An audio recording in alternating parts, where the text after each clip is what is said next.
pas possible, en tout cas, de construire un collège avec les nouvelles règles d'urbanisme sur une emprise au sol de 12 000 m². Pour pouvoir faire un nouveau collège, il faudra le double.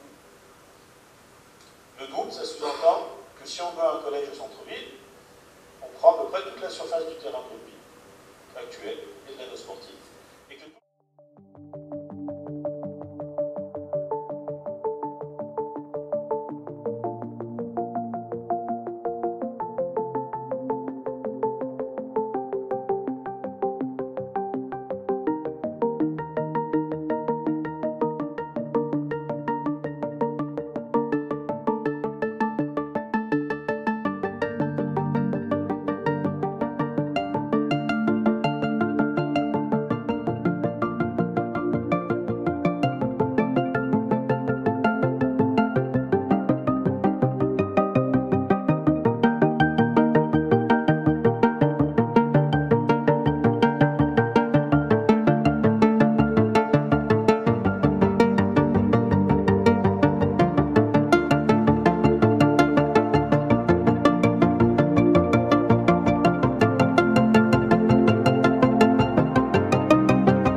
sur le stade de rugby, il fallait 2 hectares.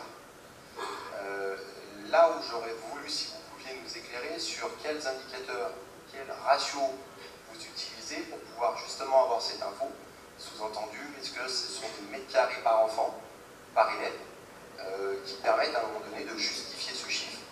Et il s'avère qu'à un moment donné, des communes ont été capables de le faire, c'est-à-dire de construire des collèges assez récents, parce que démarrage en 2025, mise en service en 2025, sur 13 500 m², soit 1,3 hectares. Donc voilà, si vous pouvez me répondre sur le ratio que vous utilisez. Et puis bien entendu, c'était pour les 700 à 800 élèves, donc des collèges qui sont plus importants.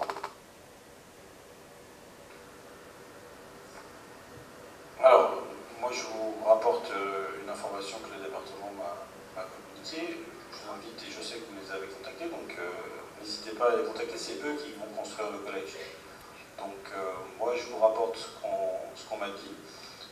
Je crois qu'en plus, je ne sais pas si ils l'ont fait, mais voilà, ils attendent de finir leur étude pour présenter tout ça, donc ça sera peut-être le moment. Et moi je leur ai demandé aussi de venir présenter ce projet. Je vous l'ai dit tout à l'heure, c'est 2 projets qui peuvent s'imbriquer, mais qui sont aussi à 2 usages complètement différents.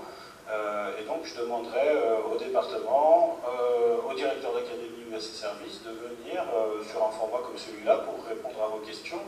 Le collège, c'est un dossier département et éducation nationale. Après, aujourd'hui, il y a une chose qui est claire, et ça, quel que soit le projet, oui, vous avez dit, il y a des projets qui sont faits, certes, peut-être. Maintenant, compte tenu des règles de plan local d'urbanisme aussi, des pleines terres, des coefficients de biotope qu'on doit aujourd'hui mettre en place, il y a certaines obligations